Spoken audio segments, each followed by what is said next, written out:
Hello friends, my name is Rajni और आज हम स्टार्ट कर रहे हैं ES6 की एक नई सीरीज़। ठीक है, तो ES6 एक्चुअली है क्या? ES6 बेसिकली जावास्क्रिप्ट का ही एक लेटेस्ट वर्जन है। इससे पहले हम ES5 यूज़ करते थे।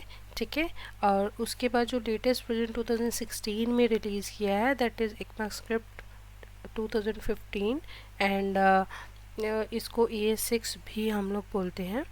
ठीक है फ्रेंड्स, तो आज हम शुरू करते हैं ES6 की एक नई सीरीज़। ठीक है,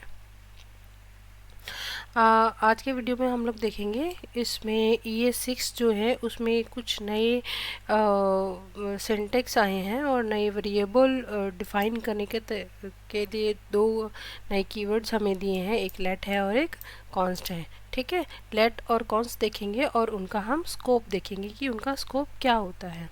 अभी तक हम क्या करते थे, जावास्क्रिप्ट में कोई भी वेरिएबल अगर हमें डिफ़ाइन करना है तो हम वेर कीवर्ड के थ्रू यूज़ कर उसको डिफ़ाइन करते थे। ठीक है, उसी से डिक्लेयर करते थे उसको और यूज़ करते थे। बट वेर कीवर्ड के साथ क्या है, तो कुछ प्रॉब्लम्स हैं, लाइक कि वैल्यूज़ रीराइट हो जाती है, रीडिक्लेयर कर देते हैं तो वो कोई एरर नहीं देता, तो वो ओवरराइट हो जाती है पुरानी वैल्यूज़। ठीक है फ्रेंड्स, तो उसके लिए मैंने क्या किया, HTML फाइल है मेरी और एक मैंने JS बनाई है अपनी। ठीक है, ये मेरी JS है, इसमें हम लिखते हैं। तो देखिए हम पहले कैसे करते थे, पहले हम अगर हमें कोई वेरिएबल डिफाइन करना होता था तो हम कहते थे where product ID is equal to, मैंने कहा 10। ठीक है, सेव किया और मैंने इसको प्रिंट कराया। ठीक है, console.log किया मैंने, प्रोडक्ट ID कराया हमने और इसको जाके रिफ़्रेश किया तो देखिए यहाँ पे क्या इसने वैल्यू दिया हमें, 10। ठीक है, यही मैं क्या करती हूँ, इस कंसोल को अगर मैं यहाँ से कट करके मैं डिक्लेरेशन के ऊपर रख देती हूँ। ठीक है, सेव किया, इसको क्लीन किया कंसोल को और यहाँ जाके देखें तो कंसोल में क्या आएगा, अभी देखिए ये आएगा अनडिफाइंड। अनडिफाइंड इसलिए दे रहा है क्योंकि हम इसमें क्या किया है कि जो प्रोडक्ट है वो अभी हमने उसको डिक्लेयर नहीं किया है। ठीक है, और ना उसको कोई वैल्यू दी है और उसी से पहले हम उसको कंसोल करा रहे हैं। बट यहाँ पे क्या है कि प्रोडक्ट जब जावास्क्रिप्ट की जो फाइल है वो एग्जीक्यूट होने लगती है तो उसके जितने भी फंक्शंस हैं और जितने भी वेरिएबल डिक्लेयर्ड होते हैं वो क्या करते हैं, टॉप पे जाके पहले उनका डिक्लेरेशन हो जाता है। ठीक है, डेफिनेशन, जैसे अगर लाइन नंबर 5 पे हमने डेफिनेशन दिया है तो यहाँ पे उसकी वैल्यू डिफाइन हो रही है, साथ में उसको वैल्यू असाइन हो रही है। ठीक है, तो अब यहाँ इस प्रोसेस को क्या कहते हैं, इसको कहते हैं होस्टिंग। होस्टिंग होती है कि कोई भी जावास्क्रिप्ट की फाइल जब भी एग्जीक्यूट होने लगती है तो वो जितने भी डिक्लेयर्ड वेरिएबल्स हैं ग्लोबल स्कोप में और जितने भी फंक्शंस हैं उनको उठा के वो सबसे पहले ऊपर ले आते हैं उनकी डिक्लेरेशन को। ठीक है, इसलिए ये क्या दिखा रहा है हमें, प्रोडक्ट ID को अनडिफाइंड दिखा रहा है क्योंकि यहाँ उसकी डिक्लेरेशन तो हो चुकी है इस लाइन पे आने तक, बट उसको कोई वैल्यू नहीं मिली है। वैल्यू कहाँ मिली है, उसकी नेक्स्ट लाइन में, इसलिए इसको अनडिफाइंड आ रहा है, दिखा रहा है। ठीक है, तो हम क्या करते हैं, अब देखिए अगर यही प्रोडक्ट ID मैं लेट के थ्रू डिफाइन करती हूँ, सेव करती हूँ, यहाँ से क्लीन किया, तो अब कंसोल में क्या दिखाएगा, देखिए रिफ्रेश करते हैं, ये दिखाएगा reference error that can not access product ID। इसका मतलब कि अगर हम किसी भी वेरिएबल को लेट के थ्रू अगर डिफाइन करते हैं, डिक्लेयर करते हैं तो उसकी होस्टिंग नहीं होती है। ठीक है, ये बहुत ही इंपॉर्टेंट क्वेश्चन है जो इंटरव्यू में पूछते हैं कि लेट से अगर हमने ऐसे प्रोडक्ट ऐसे डिफाइन किया है कोई वेरिएबल तो उसकी होस्टिंग होगी कि नहीं होगी, नहीं होगी। जो भी वेरिएबल आप लेट के थ्रू डिफाइन करते हैं या कॉन्स्ट के थ्रू करते हैं तो उनकी होस्टिंग नहीं होती है। ठीक है फ्रेंड्स, तो ये था मेरा लेट। ठीक है, अब मैं आपको दिखाती हूँ कि जो लेट है उसको उसका स्कोप कैसे होता है। देखिए मैंने कहा कि let product ID is equal to 10 है। ठीक है, और फिर कोई एक मैंने एक स्कोप, एक ये कर्ली ब्रेसेस लिए, इस ब्रेसेस मतलब ये इफ़ की भी हो सकती है या फिर किसी लूप की भी हो सकती है ये ब्रेसेस। ठीक है, उसके अंदर मैंने प्रोडक्ट को फिर से डिफाइन किया। तो उसके बाद मैंने क्या किया, कंसोल डॉट लॉग कराया प्रोडक्ट आईडी को, ठीक है। सेव किया,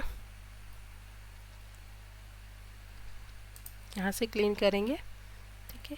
इसको यहाँ पे लाके देखेंगे क्या आना चाहिए, 10 की 2000। देखिए इसने क्या किया, कंसोल डॉट लॉग कराया तो उसने हमें वैल्यू दिया 10।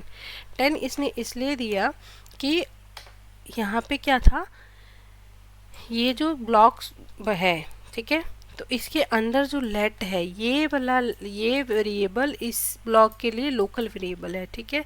तो जैसे ये ब्लॉक स्टार्ट हुआ एंड देन ब्लॉक ख़त्म हुआ, जैसे ही ब्लॉक ख़त्म होता है तो उसके अंदर डिक्लेयर्ड किए गए लेट और कॉन्स्ट जो भी होते हैं वेरिएबल, वो भी वेनिश हो जाता है, फिनिश हो जाते हैं।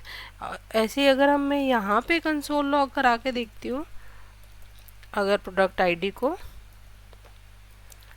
प्रोडक्ट आईडी, तो ये यहाँ क्या देगा, यहाँ देगा 2000 और यहाँ देगा 10, ठीक है। क्लीन करते हैं, रिफ्रेश करके देखते हैं। देखिए लाइन नंबर 9 पे इसने 2000 दिया एंड लाइन नंबर 11 पे इसने दिया 10, ठीक है। तो लेट का जो स्कोप होता है वो उसके जो नियरेस्ट उसका जो कर्ली ब्रेसेस वाला ब्लॉक होता है वो उसका मैक्सिमम स्कोप होता है, ठीक है। और ये वेरिएबल इस वेरिएबल से डिफरेंट है, ये अलग वेरिएबल है, ये अलग वेरिएबल काउंट होगा। इसी तरह से हम एक और एग्जांपल मैं आपको दिखाती हूँ, ठीक है। इसमें हमने यहाँ पे क्या किया है, देखिए यहाँ क्या किया है, हमने एक फंक्शन लिखा है अपडेट करने का, प्रोडक्ट आईडी की वैल्यू को 10, ठीक है। उसके बाद मैंने क्या किया, प्रोडक्ट आईडी को मैंने इक्वल टू नल वैल्यू उसकी अगेन असाइन कर दी, ठीक है। उसके बाद मैंने क्या किया, अपने फंक्शन को कॉल कराया एंड देन उसके बाद प्रोडक्ट आईडी को कंसोल कराया। अब बताइए प्रोडक्ट आईडी की वैल्यू क्या होगी, 10 आएगी कि नल आएगी। पॉज, आप वीडियो को पॉज कीजिए और सोचिए और फिर उसके बाद हम रिजल्ट देखते हैं, ठीक है। देखिए रिफ्रेश, इसको रिफ्रेश करेंगे, यहाँ पे इसने प्रोडक्ट आईडी की वैल्यू 10 दी। 10 किस लिए दी, देखिए क्या हुआ यहाँ पे, ये मेरा पहले फंक्शन का डिक्लेरेशन हुआ, ठीक है, डिक्लेयर कर दिया। उसके बाद मैंने जो let product ID is equal to क्या किया था, नल। तो इस वाले प्रोडक्ट आईडी का स्कोप इस फंक्शन के अंदर नहीं जा सकता, ठीक है। उसके बाद मैंने क्या किया, अपना ये फंक्शन कॉल कराया, ठीक है। फंक्शन जब भी कॉल कराया तो उसमें प्रोडक्ट आईडी को असाइन किया 10, और ये जो प्रोडक्ट आईडी है वो है इस फंक्शन के अंदर का, ठीक है, इसलिए इसने इसको 10 दिया। और अगर मैंने यहाँ प्रोडक्ट आईडी अगर ये कॉल नहीं कराया होता तो क्या देता, सेव किया, ठीक है। अब ये देगा यहाँ पे नल। नल क्यों देगा, क्योंकि इस जो ये प्रोडक्ट आईडी है इसका स्कोप यहीं तक था, ठीक है, इसलिए। अब मैं स्कोप का एक और एग्जांपल आपको दिखाती हूँ, ठीक है। ये किया, इसमें क्या किया, मैंने डिफाइन किया product ID is equal to 20, फिर उसके बाद मैंने एक फोर लूप चलाया, ठीक है। फोर लूप किया, फोर लूप में अगेन जो प्रोडक्ट आईडी था उसको फिर से रीडिक्लेयर किया 0 less than 10 and plus plus, right. तो अब देखिए पहले मैं ये कंसोल बंद करा देती हूँ। तो मैंने इस फोर लूप के बाद इसको प्रिंट कराया, ठीक है। इसको सेव किया, क्लीन करते हैं, रिफ्रेश करते हैं, तो इसकी क्या आनी चाहिए, प्रोडक्ट आईडी की जो वैल्यू है हमारी, प्रोडक्ट आईडी की वैल्यू क्या आनी चाहिए, 0, जो ये यहाँ जो वैल्यू है वो आएगी या फिर 20 आएगी। देखिए आउटसाइड द लूप 20 है। अब मैं चाहती हूँ कि अब जो इनसाइड लूप है उसकी वैल्यू देखते हैं, ठीक है। इसको सेव किया मैंने, यहाँ जाके रिफ्रेश किया, इनसाइड लूप हर बार उसकी एक एक वैल्यू इंक्रीमेंट कर रहा है एंड देन वैल्यू प्रिंट कर रहा है, ठीक है, जैसे लूप चल रहा है। अब देखिए यहाँ पे हो क्या रहा है, यहाँ पे ये जो है ये मेरा एक प्रोडक्ट आईडी है, ठीक है, डिफाइन किया मैंने एक वेरिएबल। उसके बाद जब मेरा ये फोर लूप स्टार्ट हुआ तो जो फॉर लूप के अंदर जो मैंने प्रोडक्ट आईडी डिक्लेयर किया वो इस फॉर लूप के ब्लॉक के लिए लोकल है, ठीक है। इसका स्कोप सिर्फ यहाँ से लेके यहाँ तक है। This is the local scope for this product ID. और क्योंकि हम यहाँ प्रिंट जो करा रहे हैं आउटसाइड ऑफ द लूप, तो यहाँ जो प्रोडक्ट आईडी का रेफरेंस मिलेगा वो मिलेगा इसका, ठीक है। तो ये है हमारा स्कोप का एग्जाम्पल, राइट फ्रेंड्स। अब हम देखते हैं कॉन्स्ट, ठीक है।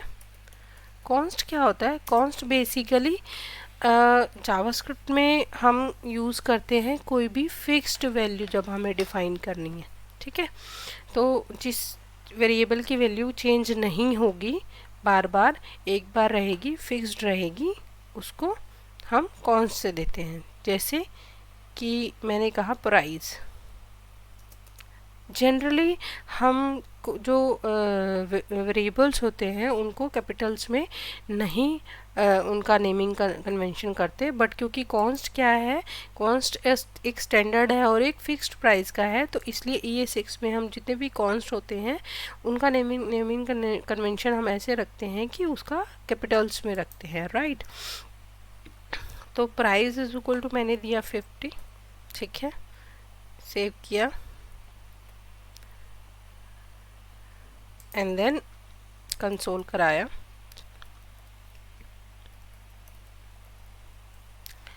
प्राइस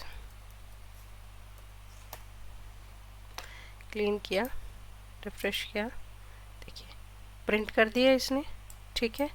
और सेम चीज़ अगर मैं इसको ऊपर प्रिंट कराती हूँ, सेव किया, क्लीन किया, रिफ्रेश किया, क्या दिया इसने?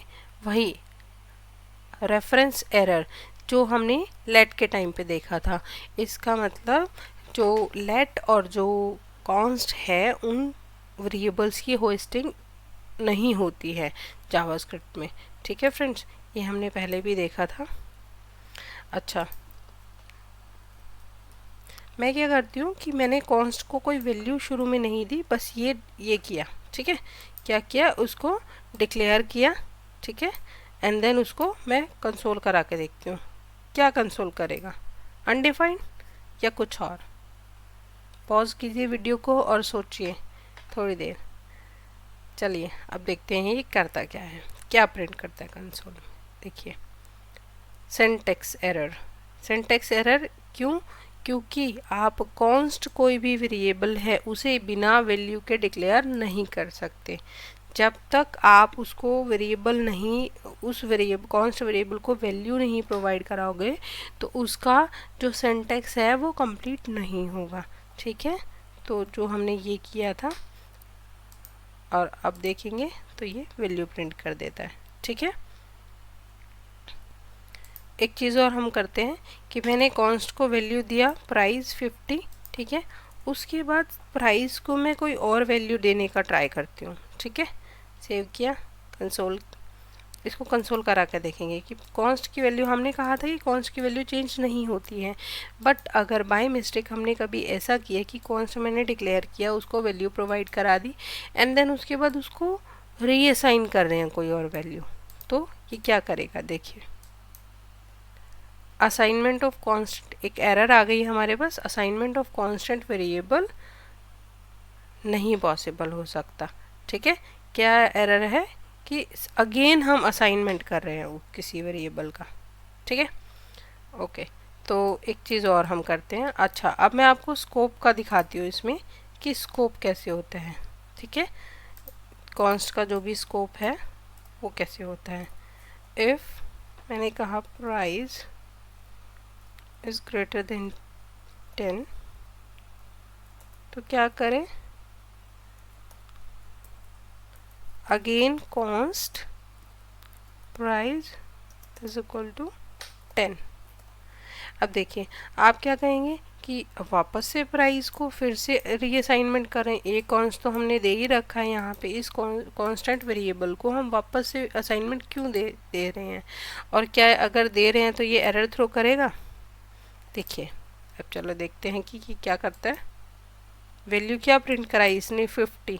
अब इसने 50 क्यों प्रिंट कराई, देखिए रीज़न मैं बताती हूँ। ये एक मेरा कॉन्स्ट वेरिएबल मैंने प्राइस 50 डिफाइन किया, ठीक है। उसके बाद मैंने एक कंडीशन चेक कराई कि if price is greater than 10 है, yes price is greater than 10, तो फिर मैंने कॉन्स्ट को एक और वैल्यू दे दी 10। बट ये जो प्राइस वाला, ये जो प्राइस है, ये वाला प्राइस जो है लाइन नंबर 6 पे, that is different from line number 3, क्योंकि लाइन नंबर 6 वाले का स्कोप क्या है, इस कर्ली ब्रेसेस से इस कर्ली ब्रेसेस, मतलब ओनली इफ ब्लॉक के अंदर, ठीक है। तो इफ जैसे ही ये ब्लॉक ख़त्म हुआ तो इस जो ये वाला प्राइस कांस्टेंट वह ये भी वैनिश हो जाता है, ठीक है। तो क्योंकि हम ब्लॉक के बाहर प्रिंट करा रहे हैं, तो जो हमारा ओरिजिनल प्राइस था जो ऊपर हमने डिक्लेयर किया था उसी की वैल्यू प्रिंट करेगा, ठीक है फ्रेंड्स। तो ये हो गया कॉन्स्ट का ब्लॉक स्कोप। हम रिवाइज कर लेते हैं, हमने क्या क्या देखा। नंबर 1, कॉन्स्ट और लेट, जो भी कॉन्स्ट और लेट से हम जो वेरिएबल डिफाइन करते हैं, वेरिएबल डिक्लेयर करते हैं, उनका होस्टिंग नहीं होता, ठीक है। होस्टिंग मतलब उनका डिक्लेरेशन जो है वो टॉप ऑफ द जावास्क्रिप्ट के फाइल नहीं जाता, ठीक है। सेकंड, जो वेरिएबल्स हम डिफाइन करेंगे कॉन्स्ट और वेयर के थ्रू, वो सिर्फ ब्लॉक जो उसका नियरेस्ट ब्लॉक होगा उसी तक ही उनका स्कोप होता है, उसके बाहर वो वेरिएबल हम नहीं एक्सेस कर सकते, ठीक है। जैसे ये वाला इफ़ ब्लॉक है, इफ़ ब्लॉक के अंदर ही मैं इस प्राइस को यहाँ प्रिंट आउट करा सकती हूँ। जैसे कि मैंने बोला प्राइस 1, ठीक है, और मैं यहाँ अगर प्राइस 1 अगर प्रिंट करा के देखूँगी, ठीक है, तो ये क्या करेगा, ये एरर थ्रो करेगा क्योंकि उसको मिलेगा ही नहीं। देखिए price 1 is not defined. Why not defined, क्योंकि ये प्राइस 1 जो वेरिएबल था इसका scope only within this block है, ठीक है फ्रेंड्स। तो ये होता है ब्लॉक स्कोपिंग, जो कि लेट और कॉन्स्ट के लिए दोनों के लिए सेम है। थर्ड चीज़ है कि कॉन्स्ट जो है, कॉन्स्ट को जब भी हम डिक्लेयर कर रहे हैं तो उस टाइम उसकी वैल्यू देना, उसकी डेफिनेशन देना नेसेसरी है, उसके बिना हमारा कॉन्स्ट वेरिएबल डिक्लेरेशन का सिंटेक्स कंप्लीट नहीं होगा। And fourth and most important point कि कॉन्स्ट जो भी होता है उसको जो एक बार हमने वैल्यू असाइन कर दी तो उसके बाद हम उसको रीअसाइन नहीं कर सकते कोई और वैल्यू, ठीक है फ्रेंड्स। तो आज के लिए इतना ही, आगे देखते रहिए ये 6 की नई सीरीज़ में आगे और वीडियो बनाऊंगी। प्लीज़ लाइक माय वीडियो, अपना फीडबैक जो भी है आप प्लीज़ कमेंट कीजिए। Thank you friends.